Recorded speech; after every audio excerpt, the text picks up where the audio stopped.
오늘 저녁에는 요엘서를 1장, 2장, 3장을 다 살펴보도록 하겠습니다. 앞으로 금요일 저녁에는 당분간 소선지서들 제가 자주 다루지 못했는데 소선지서들을 다루겠습니다. 다음 금요일 저녁에는 이제 아모스서를 저희들이 공부할 것입니다. 오늘은 요엘 1장, 2장, 3장인데요. 짧으니까 함께 다 하겠습니다. 이 요엘은 부두엘의 아들이라는 것 외에는 별로 알려진 바가 없습니다. 언제 썼느냐도 확실치 않습니다. 전통적으로는 요시야 왕 때 그때의 요엘 선지자가 예언했을 것이다 합니다만은 학자들의 견해는 또 나누어집니다. 어떤 학자들은 유다 백성들이 포로로 잡혀가기 직전에 예언했을 것이다. 또 다른 학자들은 잡혀갔다 온 다음에 포로에서 귀환한 후에 예언했을 것이다. 아마 제가 보기에는 가장 그럴듯하고 또 연결성 있는 연대는 이스라엘 백성들이 바벨론의 포로로 잡혀가기 전 주전 606년에 잡혀갔는데 그 전 무렵 혹은 잡혀갈 무렵 이때에 예언하지 않았는가 하고 생각합니다. 그러나 어느 왕 때 또 어떤 사람인가에 대해서도 분명하지 않지만 요엘서가 중요한 것은 이 짧은 예언서에 신약 시대에 적용되는 두 가지의 중요한 구절이 들어있기 때문입니다. 두 구절이 하나는 좀 길게 그리고 하나는 짧게 신약 성경에 인용이 되어 있습니다. 오늘 저녁에 우리들이 살펴보려고 합니다. 우선 1장은 자연의 재해에 대해서 얘기하고 있는데요. 1장 1절부터 끝절까지 우리 한 목소리로 같이 읽어보도록 하겠습니다. 부두엘의 아들 요엘에게 임한 여호와의 말씀이라. 늙은 자들아 너희는 이것을 들을지어다. 땅의 모든 주민들아 너희는 귀를 기울일지어다. 너희의 날에나 너희 조상들의 날에 이런 일이 있었느냐? 너희는 이 일을 너희 자녀에게 말하고 너희 자녀는 자기 자녀에게 말하고 그 자녀는 후세에 말할 것이니라. 밭중이가 남긴 것을 메뚜기가 먹고 메뚜기가 남긴 것을 느치가 먹고 느치가 남긴 것을 황충이 먹었도다. 취하는 자들아 너희는 깨어 울지어다. 포도주를 마시는 자들아 너희는 울지어다. 이는 단 포도주가 너희 입에서 끊어졌음이라. 다른 한 민족이 내 땅에 올라왔음이로다. 그들은 강하고 수가 많으며 그 이빨은 사자의 이빨 같고 그 어금니는 암사자의 어금니 같도다. 그들이 내 포도나무를 멸하며 내 무화과 나무를 긁어 말갛게 버리니 그 모든 가지가 하얗게 되었도다. 너희는 처녀가 어렸을 때 약혼한 남자로 말미암아 굵은 배로 동이고 애국함같이 할지어다. 소재와 전제가 여호와의 성전에서 끊어졌고 여호와께 수종드는 제사장은 슬퍼하도다. 밭이 황무하고 토지가 마르니 곡식이 떨어지며 새 포도주가 말랐고 기름이 다하였도다. 농부들아 너희는 부끄러워할지어다. 포도원을 가꾸는 자들아 곡할지어다. 이는 밀과 보리 때문이라. 밭의 소산이 다 없어졌음이로다. 포도나무가 시들었고 무화과나무가 말랐으며 석류나무와 대추나무와 사과나무와 밭의 모든 나무가 다 시들었으니 이러므로 사람의 즐거움이 말랐도다. 제사장들아 너희는 굵은 배로 동이고 슬피 울지어다. 제단에 수종드는 자들아 너희는 울지어다. 내 하나님께 수종드는 자들아 너희는 와서 굵은 베옷을 입고 밤이 새도록 누울지어다. 이는 소재와 전제를 너희 하나님의 성전에 드리지 못함이로다. 너희는 금시기를 정하고 성회를 소집하여 장로들과 이 땅의 모든 주민들을 너희 하나님 여호와의 성전으로 모으고 여호와께 부르짖을지어다. 슬프다 그날이여 여호와의 날이 가까웠나니 곧 멸망같이 전능자에게로부터 이르리로다. 먹을 것이 우리 눈에 끊어지지 아니하였느냐? 기쁨과 즐거움이 우리 하나님의 성전에서 끊어지지 아니하였느냐? 씨가 흙덩이 아래에서 썩어졌고 창고가 비었고 곡간이 무너졌으니 이는 곡식이 시들었음이로다. 가축이 울부짖고 소떼가 소란하니 이는 꼴이 없음이라. 양떼도 피곤하도다. 여호와여, 내가 주께 부르짖으오니 불이 목장의 풀을 살랐고 불꽃이 들의 모든 나무를 살랐음이니이다. 들짐승도 주를 향하여 헐떡거리오니 시내가 다 말랐고 들의 풀이 불에 탔음이니이다. 1장에도 이런 재난에 대한 얘기가 있고 2장에도 재난에 대한 얘기가 있습니다만은 이 1장과 2장의 재난의 이야기는 같은 것이 아니고 서로 다른 것이라고 우리가 이해합니다. 이 자연적인 재해, 1장은 자연적인 재해예요. 2장에는 정치, 군사적으로 오는 재해입니다. 자연적인 재해는 하나님께서 이스라엘 백성이 하나님을 떠나고 우상을 숭배할 때 내리는 재난입니다. 이스라엘 백성들이 가나안 땅에 들어갔더니 그 땅에 신이 있어요. 바알과 아세라 목상이. 이 신은 부부신입니다. 우상이죠. 그래서 이 두 신이 땅을 비옥하게 해서 농사를 잘 짓는다고 그렇게 가나안 사람들이 그 우상을 섬기고 있었습니다. 이스라엘 백성들이 우리가 이제는 전쟁이 끝나고 가나안 땅에 들어와 농사를 짓게 되었으니 우리도 이 신을 섬기는 것이 좋겠다. 그래서 바알신과 아세라 목상을 섬겼습니다. 그때 하나님께서 엘리야를 보내셔서 3년 6개월 동안 비가 오지 않게 하시죠. 바알신이 땅에 농사가 잘 되려면 비도 오게 해야 할 거 아니겠습니까? 그러나 하나님께서 하늘에 비를 오지 않게 3년 반을 하시니까 농사하고 뭐고 다 죽었습니다. 풀이고 뭐 요즘 우리가 물 아껴 쓰자고 그래서 공원에 가보세요. 저 플로턴의 공원에도 가보면 노랗게 전부 풀이 죽어 있습니다. 비가 안 오면 죽게 마련입니다. 나무도 죽고요. 요즘은 나무가 수분이 충분치 않아서 뿌리가 말라가지고 큰 나무들이 조금만 바람이 불어도 그냥 덥석덥석 넘어져가지고 차 위에 넘어지고 사람에게 넘어져서 상해를 입히고 그런 일이 일어나죠. 그래서 이 바알과 아세라가 참신이 아니고 거짓신이고 우상인 것을 하나님께서 엘리야를 통해서 보여주셨습니다. 그리고 이 재난이 이제 이스라엘 백성들에게 임하였는데요. 2절부터 4절은 최근에 이스라엘 백성들이 경험했던 가장 무서운 재난입니다. 너희 아버지 때 그런 일이 있었느냐? 너희 조상 때 그런 일이 있었느냐? 이런 재난 본 적이 있느냐? 하고 얘기하고 있습니다.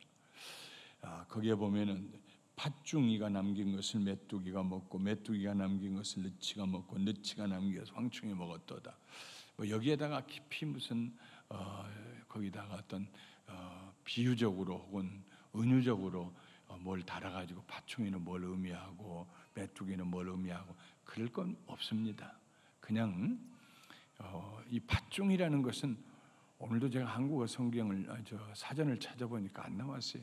꽤 두터운 사전인데 팥중이라는 말이 안 나와서 어디서 나온 말인지는 모르겠어요. 근데 이 팥중이, 메뚜기, 또 느치, 황충이, NIV 성경은 영어 성경이에요. 아주 쉽게 얘기를 했습니다. NIV 성경 이렇게 됐어요. What the great locusts have left, the young locusts have eaten. What the young locusts have left, other locusts have eaten. 네, 아주 쉽게 잘 번역했어요. 큰 메뚜기, 다른 말로 하면 큰 메뚜기 떼들이 와서 막 그냥 다 먹고 지나가는 거. 그 다음에는 또 새로 생긴 영 로커스트스, 새로 생긴 젊은 어린 메뚜기들이 와서 또 그 남은 것 먹고, 그 어린 메뚜기들이 먹고 남은 것 와서 또 다른 메뚜기들이 먹고, 이렇게 생각하면 가장 편하다 이거죠. 그러니까 메뚜기 떼들이 와서 먹고 또 남은 것 또 와서 먹고 또 남은 것 또 와서 먹고, 그래서 그냥 아주 뿌리채 남기지 않냐고 다 먹는 거예요. 잎사귀도 다 뜯어먹고. 네. 파랗게 된 것은 남는 게 없다 하는 그런 얘기입니다. 네. 요엘은 이 재난을 장차 다가올 재난과 연결시키면서 백성들에게 애곡하라고 말합니다. 애곡하라고, 슬퍼하라고, 네. 금식하며 슬퍼하라고. 어떤 일을 당할 때에 우리가 1차적으로 생각해야 될 일은 내가 회개할 일이 없는가 하는 것을 생각하는 것이 좋습니다. 그 어려운 일을 당할 때에 내가 회개할 일들을 기억을 하고 회개할 수 있다면 그건 축복이지요. 회개할 기회를 얻는 것이니까 축복입니다. 물론 그 어려운 일과 그가 내가 잘못했던 일이 상관관계가 없다고 할지라도 그 어려운 일을 통하여서 하나님 앞에 회개하며 금식하고 나간다는 것은 축복입니다. 전혀 회개하지 않고 그냥 지나가고 묻혀있던 것들이 어려운 일을 당할 때에 기억이 나고 회개하게 됩니다. 우선 이 슬픔이 회개에서 오는 슬픔보다도 처음에는 이제까지 안락한 생활을 못하게 되니까 거기서 오는 슬픔입니다. 5절부터 7절에는 취하는 자들아 애곡하라 포도나무가 말라서 하얗게 되었기 때문이다. 늘 술 마시고 취하고 그랬던 자들은 눈물 흘려라 슬퍼해라. 너희들이 이제 마실 포도주가 없다. 포도나무가 다 말라버렸다. 8절부터 10절에는 땅들아 왜곡해라 애곡해라 땅들아 울어라 밭이 황무하고 토지가 마르고 곡식이 떨어졌기 때문이다. 참 이 비가 오지 않아서요 가물어 가지고 요즘 한국에도 이렇게 가뭄이 많이 와 있다고 그랬죠. 미국 중서부에도 가뭄이 그렇게 많이 들어가. 이 곡창지대인데 가뭄이 오면요 땅에서 먼지가 일어나고 먼지만 날아가고 곡식이 자랄 수가 없고 씨를 심어도 자라지 아니하고 참 재난입니다. 땅이 애곡하라 땅은 애곡하라 밭이 황무하고 토지가 마르고 곡식이 떨어졌다. 11절부터 12절에는 농부들아 애곡해라 밭의 소산과 모든 과일들이 다 없어졌기 때문이다. 농사가 애쓰고 농부가 애써서 농사를 짓고 씨를 뿌리고 해놨는데 아무것도 나온 게 없으면요 얼마나 슬프겠습니까? 애곡해라. 13절에는 제사장들아 애곡해라. 소제와 전제를 하나님께 드릴 수가 없기 때문이다. 소제와 전제는 곡식으로 드리는 제사입니다. 곡식이 없으니까 제사를 드릴 수가 없어요. 제사를 드릴 수 없으니까 제사장들과 레위 사람들도 먹을 게 없어요. 백성들이 제사를 드리라고 곡식을 가져오면 그걸로 제사를 드리고 남은 것으로 제사장 레위인들이 먹었는데 가져온 게 없으니까 제사를 드릴 수 없을 뿐만 아니라 그들의 삶도 아주 어려워졌습니다. 애곡해라. 마치 처녀가 약혼한 남자가 죽어서 애곡하는 것처럼 애곡해라. 처녀가 시집 가려고 약혼을 다 해놨어요. 그 시집 가서 이제 결혼할 날짜를 받아놨어요. 근데 남자가 죽었어요. 갑자기 총각이. 그럴 때 그 처녀가 얼마나 슬피 울겠어요. 그렇게 슬피 울어라. 그런 다음에 요엘은 그냥 애곡하고 슬피 우는 것이 아니라 하나님께 금식하면서 부르짖어라 하고 말합니다. 부르짖어라. 하나님께 금식. 너희는 금식일을 정하고 성회를 소집하여 장로들과 이 땅의 모든 주민들을 너희 하나님 여호와의 성전으로 모으고 여호와께 부르짖을지어다.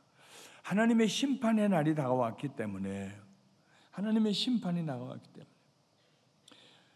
먹을 것이 우리 눈앞에서 끊어졌고 기쁨과 즐거움이 성전에서 끊어지고 씨가 흙덩이 아래서 싹을 내지 못하고 썩고 창고가 비었고 곡간이 무너지고 곡식은 시들고 가축이 먹을 게 없어서 울부짖고 소떼가 소란하니 꼴이 없습니다. 양떼도 피곤하도다. 여호와여 내가 주께 부르짖으오니 불이 목장에 풀을 살랐습니다. 우리가 살고 있는 이 세상에요 아무렇지도 않게 의례에 그렇게 항상 자연적으로 그렇게 되었겠니 하고 우리가 살고 있습니다. 그럼 어떤 재난이 한번 다가온다고 생각해 보십시오. 비가 오지 않는다든지 혹은 날씨가 갑자기 너무 추워진다든지 혹은 경제적으로 어려움이 다가온다든지 혹은 무슨 우리들이 잘 만들어 놓은 전기라든지 수도라든지 여기가 문제가 생겼다든지 큰 지진이 일어났다든지 이런 재난이 다가오면은요 그동안에 아무렇지 않게 사용하고 풀이 있다는 것이 얼마나 축복입니까? 풀을 먹고 소가 하얀 우유를 만들어내고 소들이 살을 쪄서 고기를 먹게 되고요. 그 얼마나 많은 축복이 거기 있어요. 근데 풀이 다 말라버렸다고 생각해 보세요. 바닷물이 아니라 화이트 워터, 이 생수가 우리가 마실 수 있는 물이 땅에서 난다는 것이, 혹은 비가 와서 저수지에 물이 고여가지고 우리가 마신다는 게 얼마나 축복입니까? 그러나 비가 오지 않는다고 생각해 보세요. 제가 살고 있는 노르웨이에서 긴 이메일을 보내왔어요. 그 중에 하나가 이거 하면 얼마를 도와주겠다, 이거 하면 얼마 도와주겠다, 뭐 여러 가지가 있는데 참 물을 아끼려고 애를 쓰더라고요. 그 중에 하나가 비가 올 때 빗물을 받을 통을 준비한다면은 몇십 불을 도와주겠다 또 나와요. 자, 아프리카에 가면은 물이 귀하니까 빗물을 받아놓은 큰 물통들이 있어요. 이제는 우리도 미국에서 그 물통들을 놓고 살아야 할지도 몰라. 빗물에 겨울에 오면 빗물을 받아가지고 그거 빗물 받는 통을 좀 사서 뭐 하면은 정부가 시가 좀 도와주겠다는 거예요. 그 몇 가지를 쭉 읽으면서 보통 심각한 문제라가 아니구나. 금년 겨울에 엘니뇨 현상 때문에 비가 많이 오리라고 기대하고 있지만 그래도 채워지지 않는다니까. 지난번에도 비행기를 타고 저 북쪽으로 시애틀 쪽으로 올라가면서 이렇게 내려본 저수지들마다 얼마나 많이 수위가 내려갔는지요. 주변에 그 수위가 내려간 자리가 하얗게 바위, 하얀 태가 둘러 있는데요. 저수지가 막 저 아래 내려가 있고 중간에 그냥 그 없던 섬이 올라와 있고요. 보통 심각한 게 아니에요. 여기뿐만 아닙니다. 저 중가주도 그래요. 중가주뿐만 아니에요. 더 올라가서 오레곤도 그래요. 근데 이 캘리포니아 남쪽에 엘니뇨가 와서 비가 많이 오면은 저 시애틀 쪽에는 뭐 그 반대 뭐가 있어가지고 거긴 또 비가 더 안 온대요 또. 그러니까 자기는 더 안 좋대. 엘니뇨가 오면은요. 그러니 참 한쪽이 좋으면 한쪽이 안 좋고, 세상에 하나님께서 우리를 먹이시고 입히시고 살려주신다는 게 얼마나 큰 은혜인 줄 깨달으시고 매 순간 감사하며 사시기를 주님의 이름으로 축원합니다. 호흡할 수 있다는 게 얼마나 축복이고, 우리 심장이 뛴다는 게 얼마나 축복입니까? 재난에서 하나님 우리를 건져 주시옵소서. 재난에서 건져 주시옵소서. 어쩌다가 오는 지진 그걸 두려운 것이 아니라 하나님께서 우리를 붙들어 주지 아니하시면 우리가 살 수가 없다. 이 믿음 가지고 아침에 일어나도 감사하고 하루를 살면서 감사하고. 하나님 앞에 범죄하고 이스라엘 백성들이 떠남으로 그들에게 재난이 다가왔습니다. 메뚜기 떼들이 와서 다 먹었어요. 먹고 남은 걸 또 메뚜기 떼를 또 먹었어요. 먹고 남은 걸 또 알이 또 커가지고 메뚜기들이 또 생겨서 또 먹었어요. 먹을 게 없어요. 사람이. 먹을 게 없어요. 나무들까지 다 먹어가지고 열매들도 없어요. 씨를 뿌려도 비가 오지 않아서 땅속에서 씨가 싹도 못 내고 그냥 썩어버리고 말아요. 금식하며 부르짖어라. 모두가 다 굵은 베옷을 입고 하나님 앞에 금식하며 기도해라. 회개하면서 기도해라. 오늘 저녁에 우리 개인뿐만 아니라 우리 교회를 위해서, 우리가 사는 미국을 위해서, 우리 조국을 위해서 회개하는 극소수의 사람들이지만 하나님 앞에 중보기도하는 심정으로 회개하고 기도하는 그런 저녁이 되기를 주님의 이름으로 축원합니다. 2장으로 넘어가 보시겠습니다. 1장에는 자연재난이었다면 2장은 주변 국가들로 인하여서 오는 재난입니다. 먼저 2장 1절부터 11절을 함께 읽어보겠습니다. 요엘 1271페이지입니다. 제가 가진 성경하고 여러분들이 성경하고 한 페이지 정도 틀릴지 몰라요. 그러나 거기 가면 조금 앞뒤로 가다 보면 찾을 거예요. 요엘서 2장 1절부터 1271페이지입니다. 11절까지 같이 읽어요. 시작. 시온에서 나팔을 불며 나의 거룩한 산에서 경고의 소리를 질러 이 땅 주민들로 다 떨게 할지니 이는 여호와의 날이 이르게 됨이니라. 이제 임박하였으니 곧 어둡고 캄캄한 날이요 짙은 구름이 덮인 날이라. 새벽빛이 산 꼭대기에 덮인 것과 같으니 이는 많고 강한 백성이 이르렀습니다. 이와 같은 것이 옛날에도 없었고 이후에도 대대에 없으리라. 불이 그들의 앞을 사르며 불꽃이 그들의 뒤를 태우니 그들의 예전의 땅은 에덴 동산 같았으나 그들의 나중의 땅은 황폐한 들 같으니 그것을 피한 자가 없도다.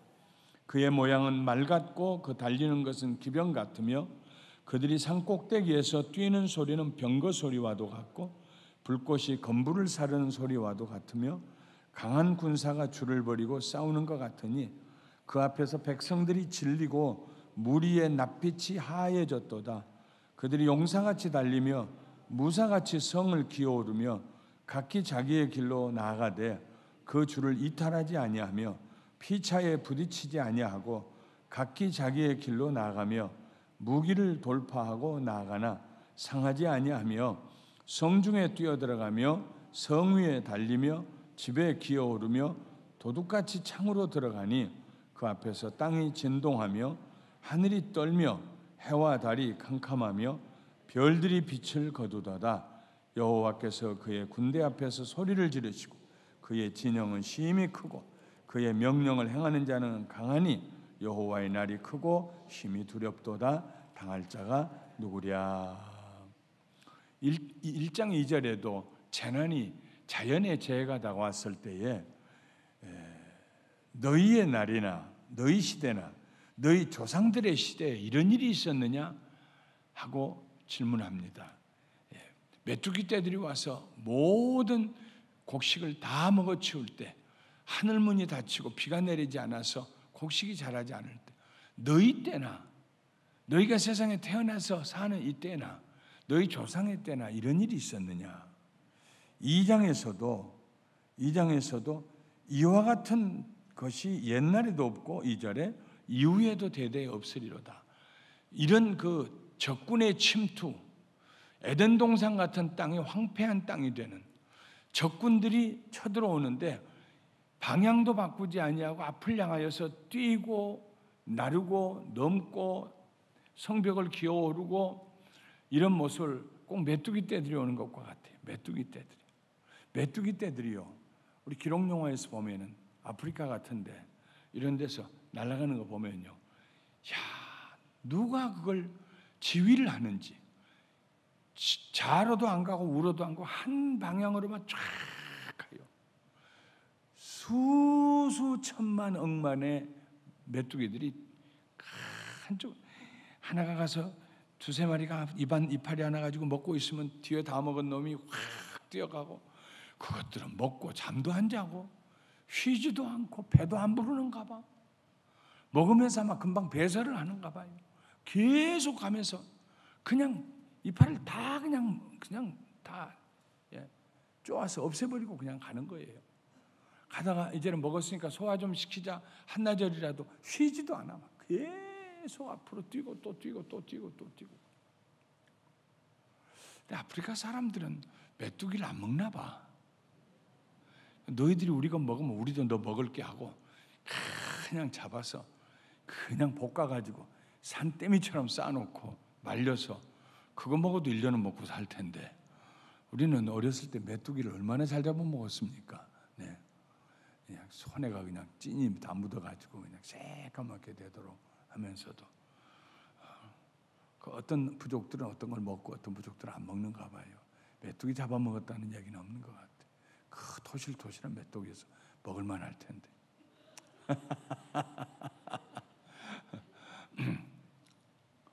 우리 한국 사람들은 어디다 갖다 놔도 못 먹는 게 없으니까. 네. 어쨌든 재난입니다. 아무리 메뚜기를 먹는다고 해도 곡식과 과일나무를 다 먹어치웠는데 어떻게 메뚜기 잡아먹는 것이다 비교를 하겠습니까? 근데 이번에는 그 자연재해를 통해서 하나님이 경고를 하셨는데 이스라엘 백성들이 회개를 하지 않았어요. 돌아오지 않았습니다. 그러니까 이제는 저 블레셋, 아수르와 블레셋과 같은 대제국들이 일어나서 이스라엘을 치기 위해서 들어옵니다. 꼭 메뚜기들 떼들처럼 들어와요. 일사불란하게 줄을 맞춰서 흐트러지지 아니하고 성벽을 기어오르고. 네. 그런데 거기에 여호와께서 그의 군대 앞에서 소리를 지르신다. 11절에 있습니다. 하나님께서 데려다가 범죄한 이스라엘 백성들을 치시는 군대입니다. 하나님이 사용하시는 군대입니다.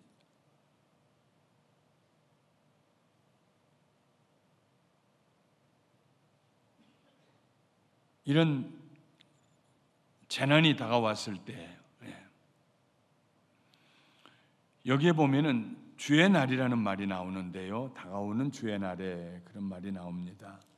이 주의 날은 세 가지 의미로 성경이 사용하고 있습니다. 하나는 하나님의 백성들에게 심판하시는 하나님의 심판의 날입니다. 아모스의 5장 18절 20절 같은 데 보면은 하나님이 이스라엘 백성을 심판하시는 날을 주의 날이라고 합니다. 또 주의 날을 사용할 때에 이스라엘 주변의 강대국들에 대한 하나님의 심판의 날을 말할 때가 있습니다. 이사야 13장 6절과 9절 같은 말씀인데 하나님이 주의 날이 임할 때 이스라엘을 핍박하고 공격했던 그 주변의 나라들을 심판하실 것이다. 또 주의 날이라고 할 때에 이스라엘을 거룩하게 하고 회복시키는 날을 말씀할 때도 있습니다. 이사야 61장 2절 같은 말라기 4장 5절 같은 말씀인데요. 이스라엘 백성들을 다시 회복시키시고 거룩하게 하시는 그날을 주의 날이 임하면, 주의 날이 성경에 세 종류로 사용이 돼요. 하나는 이스라엘 백성들에 대한 심판의 날이요, 다른 하나는 이방에 대한 심판의 날이요, 셋째는 이스라엘을 회복하는 날입니다. 2장 12절부터 17절까지 우리 같이 읽도록 하겠습니다. 12절부터 17절의 시작. 여호와의 말씀에 너희는 이제라도 금식하고 울며 애통하고 마음을 다하여 내게로 돌아오라 하셨나니 너희는 옷을 찢지 말고 마음을 찢고 너희 하나님 여호와께로 돌아올지어다. 그는 은혜로우시며 자비로우시며 노하기를 더디하시며 인애가 크시사 뜻을 돌이켜 재앙을 내리지 아니하시나니 주께서 혹시 마음과 뜻을 돌이키시고 그 뒤에 복을 내리사 너희 하나님 여호와께 소제와 전제를 드리게 하지 아니하실는지 누가 알겠느냐. 너희는 시온에서 나팔을 불어 거룩한 금식일을 정하고 성회를 소집하라. 백성을 모아 그 모임을 거룩하게 하고 장로들을 모으며 어린이와 젖먹는 자를 모으며 신랑을 그 방에서 나오게 하며 신부도 그 신방에서 나오게 하고 여호와를 섬기는 제사장들은 낭실과 제단 사이에서 울며 이르기를 여호와여 주의 백성을 불쌍히 여기소서. 주여 기업을 욕되게 하여 나라들로 그들을 관할하지 못하게 하옵소서. 어찌하여 이방인들로 그들의 하나님이 어디 있느냐 말하게 하겠나이까 할지어다. 돌아오라 돌아오라. 너희는 이제라도 금식하고 울며 애통하고 마음을 다하여 내게로 돌아오라. 이제라도. 회개는 절대로 늦는 법이 없습니다. 하나님의 자녀들이 늘 회개해야 될 일은요, 회개하는 일입니다. 매일 하루를 살고 나서도 또 회개하는 마음을 가지고 하나님 앞에 하루를 정리해야 돼요. 매일, 매 순간. 이제라도 하는 말씀입니다. 우리가 팍팍할 때 우리의 믿음이요, 메마르고 즐거움이 사라지고 우리가 신앙생활이 기쁨이 사라지고 기도의 능력이 사라지고 그럴 땐 틀림없이 우리가 회개해야 될 때입니다. 다른 이유 하나도 없습니다. 회개하고 하나님 앞에 돌아가야 할 때입니다. 이제라도 회개하고, 이제라도 게을렀던 것을 회개하고 하나님을 사랑하고 섬기는 일에 게을렀던 것, 예배드리는 일을 등한히 했던 일을 회개하고 부정직했던 것을 회개하고 죄범했던 것을 회개하고 회개하면은요 마음이 정결하게 되면서 다시 우리 속에서 영생을 얻게 하는 그런 생수가 샘솟듯이 다시 솟아나기 시작합니다. 은혜가 다시 회복이 됩니다. 너희는 이제라도 금식하며 늦는 법이 없습니다. 회개는 이제라도 13절에 회개는 마음으로 해야 합니다. 옷을 찢지 말고 마음을 찢어라. 그리고 하나님 앞에 회개할 때에는 하나님의 은혜와 자비하심과 노하기를 더디하심과 인애하심에 대한 믿음을 가지고 회개하라는 것입니다. 내가 두 손 들고 하나님께 회개하고 나갈 때 하나님은 내 죄를 용서해 주실 것이다. 나를 정결하게 해 주실 것이다. 나를 회복시켜 주실 것이다. 노하기를 더디하신 하나님, 자비하신 하나님, 인애로우신 하나님, 은혜의 하나님, 하나님께서 나를 다시 회복시키시고 내 손을 붙잡으시고 나를 주께로 가까이 인도해 주실 것이다. 이 믿음을 가지고 회개하라는 것입니다. 회개하면서 아이고 나 같은 거 회개해야 무슨 소용이 있을까? 그러지 말라는 것입니다. 믿음을 가지고 회개하라는 것입니다. 14절에 가면은 14절에 누가 알겠느냐 하는 말이 마지막에 있습니다만 앞에 와서 Who knows? 하는 것입니다. 누가 알겠느냐? 주께서 혹시 마음과 뜻을 돌이키시고 그 뒤에 복을 내리사 너희 하나님 여호와께 소제와 전제를 드리게 하시지 아니하실지 누가 알겠느냐? 소제와 전제는 곡식으로 드리는 것입니다. 이 말씀은 그러므로 농사가 다시 잘 된다는 것입니다. 하나님께서 너희를 용서하시고 하나님께서 너희를 멸하시겠다는 뜻을 돌이키시고 오히려 그 뒤에 너희에게 복을 내리셔서 너희로 하여금 하나님께 소제와 전제를 드릴 수 있도록 농사가 잘 되게 하실지 누가 알겠느냐? Who knows? 라는 거예요. 그런 다음에 15절부터 17절에는 온 백성들이 여호와 하나님 앞에 나와서 이렇게 해야 할 것이다. 여호와여 주의 백성을 불쌍히 여기소서. 어찌하여 이방인들로 그들의 하나님이 어디 있나이까 어디 있느냐 말하게 하겠나이까. 여호와여 주의 백성을 불쌍히 여기소서. 여호와여 나를 불쌍히 여기소서.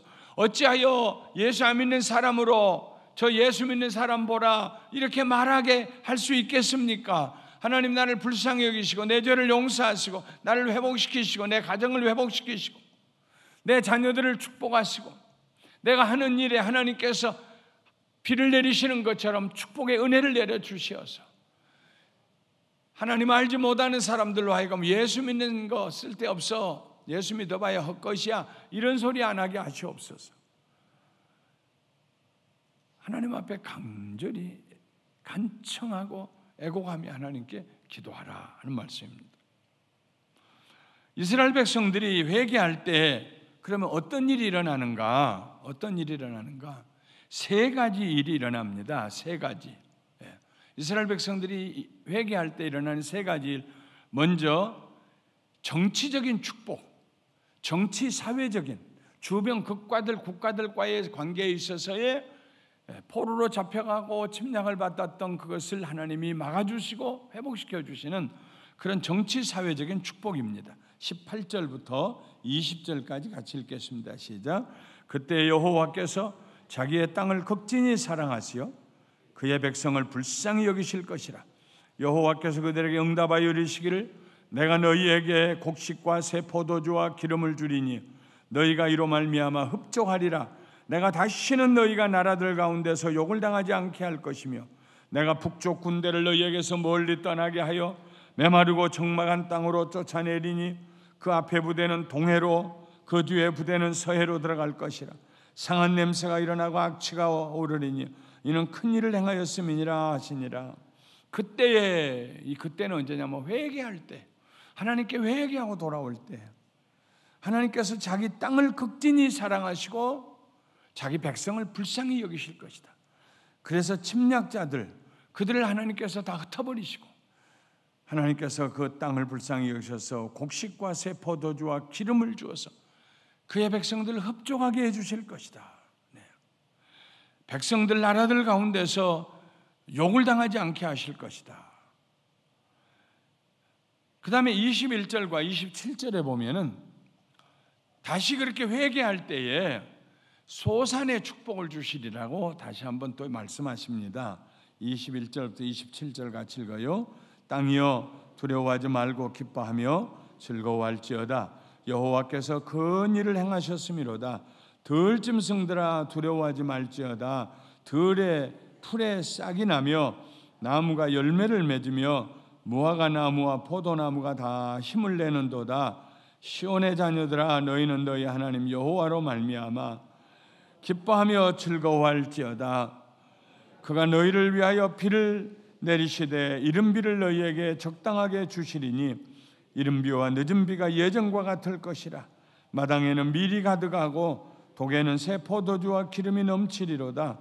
내가 전에 너희에게 보낸 큰 군대 곧 메뚜기와 느치와 황충과 팥충이가 먹은 횟수대로 너희에게 갚아주리니 너희는 먹되 충족이 먹고 너희에게 놀라운 일을 행하신 너희 하나님 여호와의 이름을 찬송할 것이라.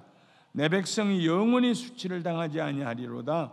그런즉 내가 이스라엘 가운데 있어 너희 하나님 여호와가 되고 다른 이가 없는 줄을 너희가 알 것이라.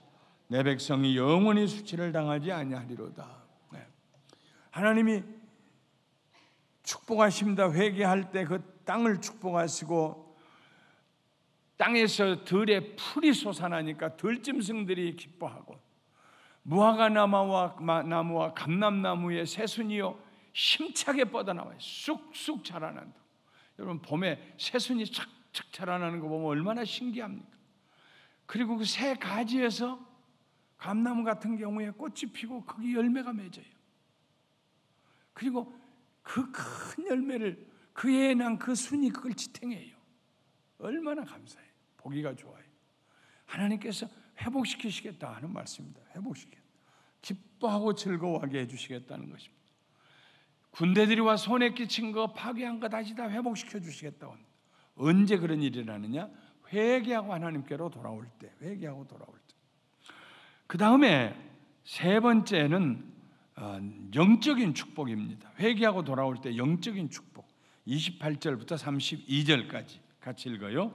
그 후에 내가 내 영을 만민에게 부어주리니 너희 자녀들이 장래일을 말할 것이며 너희 늙은이는 꿈을 꾸며 너희 젊은이는 이상을 볼 것이며 그때 내가 또 내 영을 남종과 여종에게 부어줄 것이며 내가 이적을 하늘과 땅에 베풀리니 곧 피와 불과 연기 기둥이라. 여호와의 크고 두려운 날이 이르기 전에 해가 어두워지고 달이 핏빛같이 변하려니와 누구든지 여호와의 이름을 부르는 자는 구원을 얻으리라. 이는 나 여호와의 말대로 시온산과 예루살렘에서 피할 자가 있을 것이며 남은 자 중에 나 여호와의 부름을 받을 자가 있을 것이미로다. 영적인 축복입니다. 회개하고 돌아올 때 하나님의 영을 부어주셔서 구원을 얻게 하신다는 말씀입니다. 신약에 나오는 두 말씀이 여기에 기록이 되어 있습니다. 베드로가 사도행전 2장에서 오순절에 성령 임하실 때에 술에 취했다고 사람들이 흉을 볼 때 밖에 나가서 큰 소리로 형제들이여 대낮인데 우리가 왜 술에 취했느냐 하면서 이 일은 요엘 선지자를 통해서 하나님이 예언하신 그 일이 이루어진 것이다 하고 여기에 있는 28절과 29절을 인용을 합니다. 30절, 31절은 인용하지 않아요. 그것은 훗날에 말세에 되어질 일들이기 때문입니다. 그래서 이 요엘의 이 예언을 인용합니다. 그 후에 내가 만민에게 내 영을 부어주리라 하는 자녀들이 장래일을 말하고 늙은이는 꿈을 꾸고 젊은이는 이상을 보고 내 영을 남종과 여종에게 부어줄 것이다.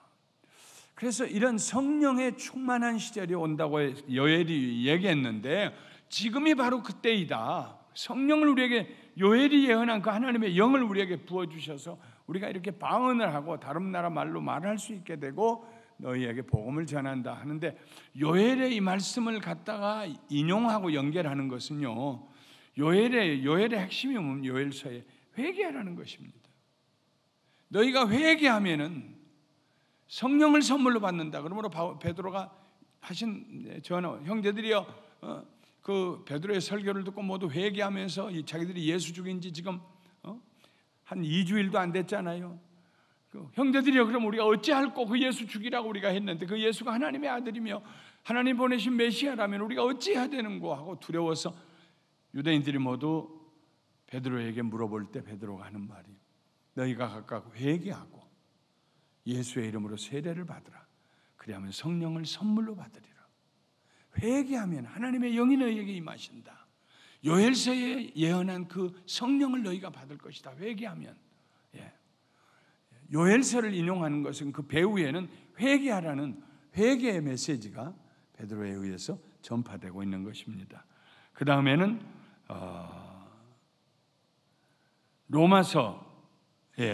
로마서에 누구든지 주 여호와의 이름을 부르는 자는 구원을 얻으리라 하는 말씀이 인용이 됩니다.